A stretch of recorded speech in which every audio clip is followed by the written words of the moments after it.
We continue our coverage here in Indianapolis, side of the 2025 NFL Scouting Combine, and you never know who you will run into here in Indy, but we have Marc Ross, NFL Network and former front office member. So for you, how different is all of this compared to when you were in the front office? Well, this is great. Stress-free, not worried about it, what guys run and jump and interviewing people up all night. So I can just come here, do my hits and time some 40s and have some fun. So the stress level is minus 1,000 for me at this point of the year being with the network.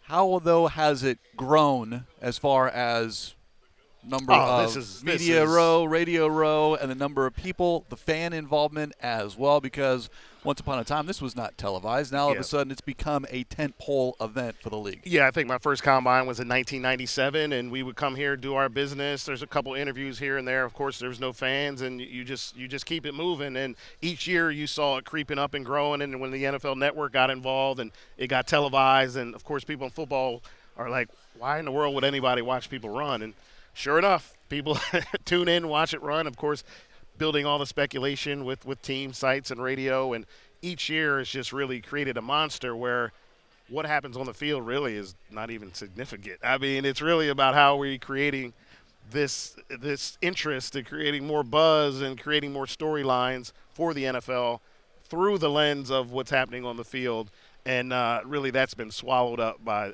the big media.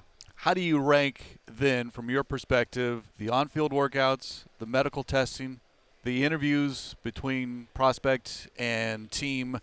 That's all happening this week. We kind of hear different things. Once upon a time back in the day, it was, all right, we want to see these guys, what they can do on the field.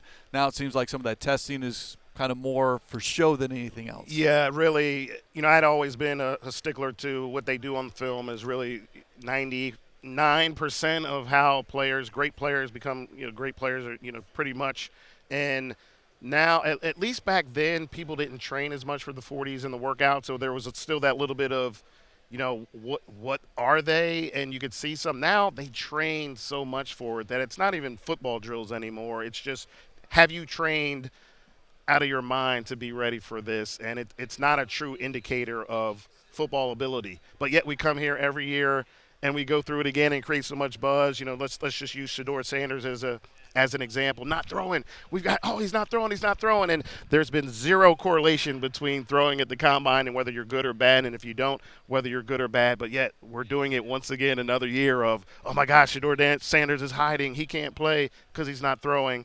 So, we have to create all of that buzz. But for the most part, the on-field stuff is not an indicator of how you play. The medical stuff, of course, is wildly important to dig in on what they are. And then, of course, the character stuff as well. If people have some issues in the past, just sit down with those players and say, what's really going on. Let's flash back a year ago at this time. Marvin Harrison Jr. did not address the media, didn't do any on-field work, did meet with the teams, handful of teams, and the Cardinals drafted him with the 4th overall pick. Yeah. What you saw, what your expectations were for Marvin coming out of Ohio State versus what you saw in 2024. Yeah, my expectations were super high. I thought he was the best receiver I had done in a while. So my expectations were very, very high. I think he had his flashes. He had his moments. I think there's still more there, and I think he will get better. And, a lot of that quarterback team, a lot of that goes into it. But it'll be fun to see his growth and to see what it did. But nothing he did here that week had anything to do with how he played on the field. There's so much time between what happened at the Combine and how he played, but I expect a lot more from him. It was easier to kind of figure out a handful of players that the Cardinals might look at with the 4th overall pick. Now picking 16. Much different. Means you had a better season, yet at the same time it seems like talking with people that it could be a number of different position groups, but mainly focused at the line of scrimmage. Do you see it the same way? Yeah, I think the offense and protecting Kyler and getting him as much support as possible has to be the focus. And again, talk about flashes. We've seen the flashes from Kyler where he looks like he's a top 5 quarterback in the league. And for everybody in the organization, it has to start and end with him and his success and giving him as much resources as possible to make sure nothing's left on the table to say, we didn't do everything possible to make him succeed. So, yes, I think that has to be a focal point. Now, again, you don't want to force things, and you want to make sure you still take the best player when you're there at 16. But if there's somebody right there in the sweet spot that can help Kyler, I think you have to do that. It's protect the quarterback. It's get to the quarterback. On the other side, it's a copycat lead. We saw the teams that were successful in the postseason get after opposing quarterbacks. The Cardinals would like to affect the quarterback a lot more. Is that the best way? Line of scrimmage, edge rusher, Well, look, combination of both? Everybody's doing the same thing. Like, there's no secrets in the NFL. Everybody wants to do the same thing. I mean, with the Giants, with our 2 Super Bowls, of course, I don't know if we started the trend, but of having so many defensive linemen to go get Brady, and then everybody said, well, just do what the Giants do. Well, you have to get all those players. You still have to hit on all these players. You can't just say we need to get guys on the line. You have to hit on players like the Eagles did. Like the people say, what's the success with the Eagles? Well, they've hit on every draft pick. That's the success, not the philosophy. They crushed getting stars for 4 years in a row in the draft and signing free agents that really crushed it. Some misses here or there, but for the most part, they've hit on all their personnel decisions big time. So any advice I'd have to the team, hit on all your picks and free agent signings. It's easier said than done, and it's very simple for fans to say, all right, if you're not successful year one, you're a bust. The patience that you have to have as a coaching staff, a front office, to say, all right, maybe not what we wanted in year one, but the jump to year 2 to year 3 before, all right, now we've got to pivot somewhere else. Yeah, I think you have to see flashes. There's certain guys you draft, right away, he's got it. He's going to be – and there's certain guys that like, oh, man, we might have made a mistake here. And then there's others where you see the something's there, you see the flashes, and those are the ones you really have to invest in and say, okay, maybe a year of maturity, his body gets bigger, getting healthy, something. There's a lot of factors that go into why players sort of struggle out of the gate. And, yes, you need to give them time, the coaching – the comfort level with the team to make sure, okay, we made the right decision. But you have to see those flashes along the way to say we're doing the right thing. And if you don't, you're like, ooh, maybe we should cut bait here.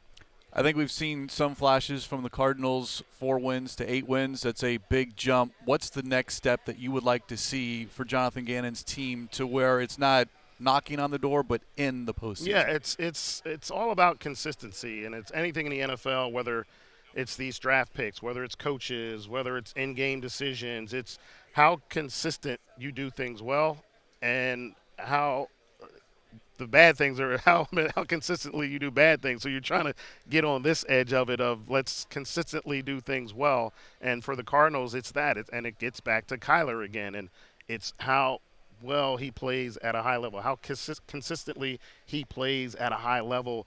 And from that, everything will go and flow through him and the organization. The defense gets better. Everyone gets better through Kyler. The more consistent he plays, the more he plays like, hey, look, I look like a top 5 quarterback in the league, then everything will go. You'll get to 12 wins next year. From your perspective on the outside, sometimes we're too close to the situation within the NFC West and perhaps some turnover this offseason, depending on what's going on with the Seahawks, the 49ers. A lot of turnover every single year with them, but they continue to be a team that you have to contend with. But within the NFC West, how do the Cardinals break that glass? Yeah, it's wide open. As you mentioned, you don't know what's happening with those teams. Brock Purdy, is he going to look like he did last year or, go back or 2 years ago, and can they get that deal done, and can they remain injury-free? With the Seahawks, is Geno the guy? Are they at a level? So when I'm looking at the division, again, getting back to Kyler, I'm taking Kyler of that situation. I'm taking him. So I think the Cardinals, if they make the right decisions, should say going into next year, we're the best team. And, of course, 49ers, I think at this point is maybe more of the nostalgia of it. And, it's the 49ers as opposed to, well, are they really better than us? And that's really the way the Cardinals have to approach it. No, we're better than them. We have better personnel than they do. We have better coaching than they do, and we can go take this division. Leave us with this, your favorite parts of the next several days for you personally? That flight home. No, it's really about seeing everybody, catching up with so many people that I either worked with or knew through the scouting trail. That's the most fun, where you can't walk 5 feet without running into somebody that I've known and hung out with. That's the best part of all of this for me. Mark, we appreciate it. Always a pleasure. NFL Network and former front office executive, as we continue here from the Indianapolis site of the 2025 Scouting Combine.